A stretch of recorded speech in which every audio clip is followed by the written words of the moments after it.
گفتگو کا رخ موڑ دیں آپ کی اجازت سے. اس کی جو پریکٹیکل امپلیکیشنز ہیں نا عدل کی آج کے دور پہ، تو وہ اس کے نتائج کیا ہیں. دیکھیں ناظرین محترم، آپ کو دنیا میں ہر طرح کے لوگ نظر آئیں گے، پسے ہوئے طبقے نظر آئیں گے، اور کچھ غیر فطری طور پر مراعات یافتہ لوگ بھی آپ کو آج کے دور میں نظر آئیں گے. یہ عدالت کی غیر موجودگی یعنی ظلم کی وجہ سے ہے. اس میں قبلہ ہمارا جو کردار ہے وہ کیسا ہونا چاہیے، ہمیں کیسے بہیو کرنا چاہیے. کوئی جو ہمارے پسے ہوئے طبقے ہیں، مثال کے طور پر جو غربا ہیں، مساکین ہیں، یتامہ ہیں، جو خطے غربت سے لوگ نیچے رہتے ہیں، یا ہمارے جو ٹرانسجینڈر دوست ہیں، اس طرح کے بہت سے اور طبقات ہیں. تو اس کے بارے میں کیا جو ہیں احادیث کی روشنی میں کس طرح کی چیزیں ملتی ہیں تاکہ اس کانسیپٹ کا آج کے دور میں جو اطلاق ہے، امپلیکیشن ہے، اس کو ہم سمجھ سکیں. دیکھیں، جہاں تک میں نے اگر پہلی آیت کی طرف چلیں کہ ان اللہ یامر بالعدل والاحسان وایتاء ذی القربى وینھیٰ عن الفحشاء والمنکر.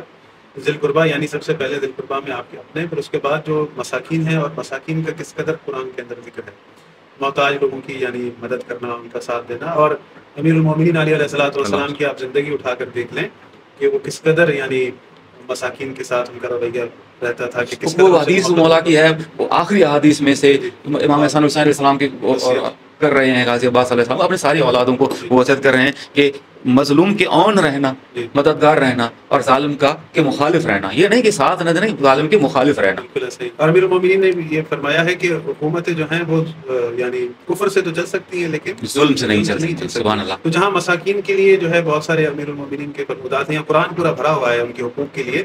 تو جہاں آپ نے بات کی ٹرانسجینڈر کی اور جو خنثیٰ جنہیں کہا جاتا ہے، تو اللہ رب العالمین نے اپنے کلام میں فرمایا ہے سورہ اسراء میں کہ وَلَقَدْ كَرَّمْنَا بَنِي آدم. واہ. ہم نے بنی آدم پر کیا کیا ہے؟ کرم کیا ہے، ہم نے انہیں عزت دی ہے. وَحَمَلْنَاهُمْ فِي الْبَرِّ وَالْبَحْرِ، اور ہم نے ان کو خشکی میں اور سمندر میں سواری دی ہے. وَرَزَقْنَاهُم مِّنَ الطَّيِّبَاتِ وَفَضَّلْنَاهُمْ عَلَىٰ كَثِيرٍ مِّمَّنْ خَلَقْنَا تَفْضِيلًا، اور ہم نے انہیں طیب رزق دیا ہے اور انہیں فضیلت بخشی ہے تمام مخلوقات پر. تو جب آگے وَلَقَدْ كَرَّمْنَا بنی آدم، تو اس میں یہ ٹرانسجینڈر سے کہ اللہ رب العالمین نے انہیں انسانوں کے ساتھ رکھا ہے، ان کی بھی عزت ہے، ان کا بھی ایک حق ہے.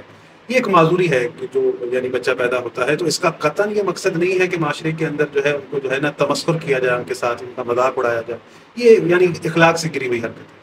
اور جہاں ہم بات کرتے ہیں مسلمان، مولا علی کی زندگی میں کوئی اس طرح کی کوئی چیز ہو کہ انہوں نے الگ سے حیثیت ان کی تسلیم کی ہو. بالکل ایسا ہی ہے. ایک بار جو آج ضرور اس کا امیر المومنین علیہ الصلوۃ والسلام نے دوران نماز ان کے لیے الگ صف لگوائی. سبحان اللہ. کیونکہ خواتین بھی مسجد میں جاتی ہیں نماز پڑھنے کے لیے، مرد حضرات بھی جاتے ہیں، تو ان کے لیے الگ صف لگوائی گئی تاکہ وہ ایک یعنی ان کو محسوس بھی نہ ہو کہ ہم جو ہے یعنی ایسے فرد ہیں کہ جنہیں حقارت سے دیں، وہ بھی محسوس نہ ہو، اور ایک توازن برقرار ہو جائے. یعنی ان کی الگ ہے یہ صف لگانا یعنی انہیں تسلیم کرنا ہمارے ساتھ شریک ہیں، اور ان کی الگ حیثیت کو ماننا ہے مولا علی. تو مولا علی جب مان رہے ہیں تو ہمارے آج کے جو سو کال مسلمان ہیں ان کو کیا تکلیف ہے، کیوں نہیں مانتے؟ بات یہ ہے کہ پوری مسلمان قوم کو جو ہے نا تربیت کی ضرورت ہے. جو بھی تعلیمات محمد و آل محمد علیہ السلام نے دی ہیں ان کو فالو نہیں کیا گیا. جو علم محمد و آل محمد علیہ السلام کا ہے وہ بیان نہیں کیا گیا.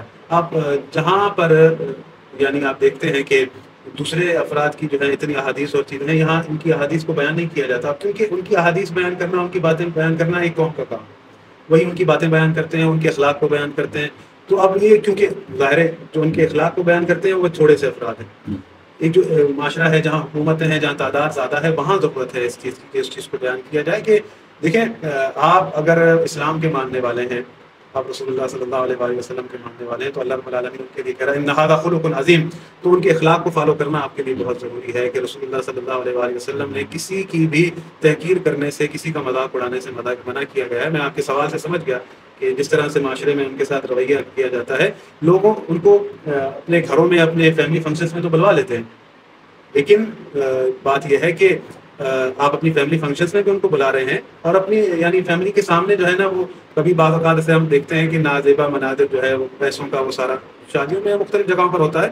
تو یہی افراد آپ ان سے یہ کام لینے کے بجائے وہ معاشرے میں رہ رہے ہیں، جو ان میں صلاحیتیں ہیں، جو ان میں اسکلس ہیں، ان کو جاب کیوں نہیں دیتے، ان کو کام پر کیوں نہیں رکھتے؟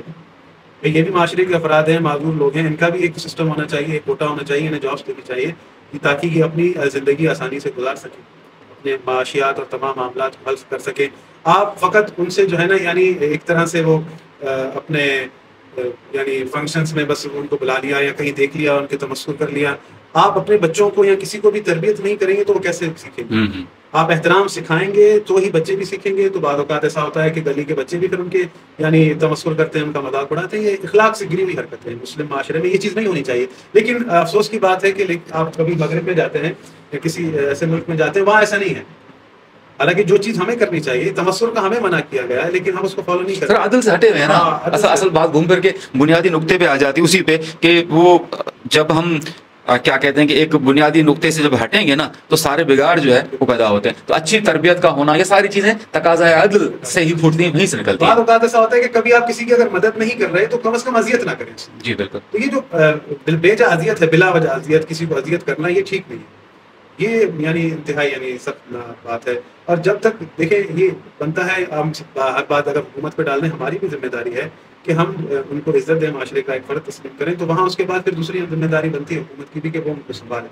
اور جہاں ایسے بچے پیدا ہو جاتے ہیں, والدین کا کام ہے کہ وہ اللہ کے اس عدل پر راضی رہیں. سبحان اللہ, سبحان اللہ. دیکھیں اس میں جو بچہ دنیا میں آیا ہے آپ کے ذریعے سے آیا ہے, یعنی اللہ نے آپ کی آزمائش کی ہے, تو آپ اس عدل الہی پر راضی رہیں.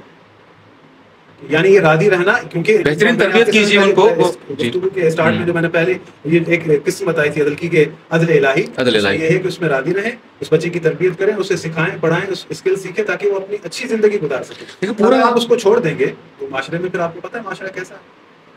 پورا ان کا جو والدین کی ملکیت میں پورا حق حصہ رکھا گیا ہے ان کا, ساری چیزیں اپنی جگہ پہ. لیکن ہم جو ہے جب عدل سے ہٹیں گے نا تو ساری پھر چیزیں بہتر ہوں گی. اب صاحب کوئی حرف آخر کے طور پہ مختصراً کوئی چیز سمیٹیں پورے موضوع کو. جی بالکل ایسا ہی ہے کہ اللہ رب العالمین فرماتا ہے ان اکرمکم عند اللہ اتقاکم, کہ تمہارے نزدیک سب سے بڑھ کر وہ ہے جو متقی ہے.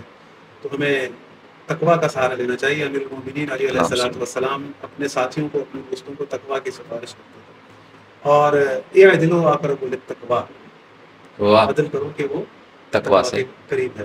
یعنی جو شخص دعوے دار ہو میں متقی ہوں اور اس کے اندر عدل نہ ہو, یہ چیز یعنی ناممکن ہے.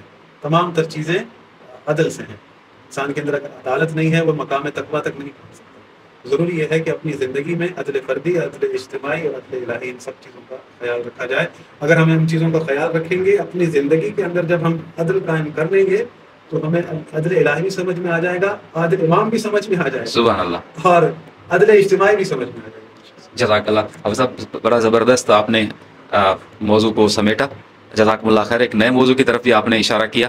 ناظرین محترم, آج کے اس مکالمے سے آپ نے کیا نئی چیزیں سیکھی, کیسا آپ کو آج کی گفتگو لگی, ضرور اپنی عظیم رائے سے مزین فرمائیے گا. جزاکم اللہ خیر. اللہ حافظ.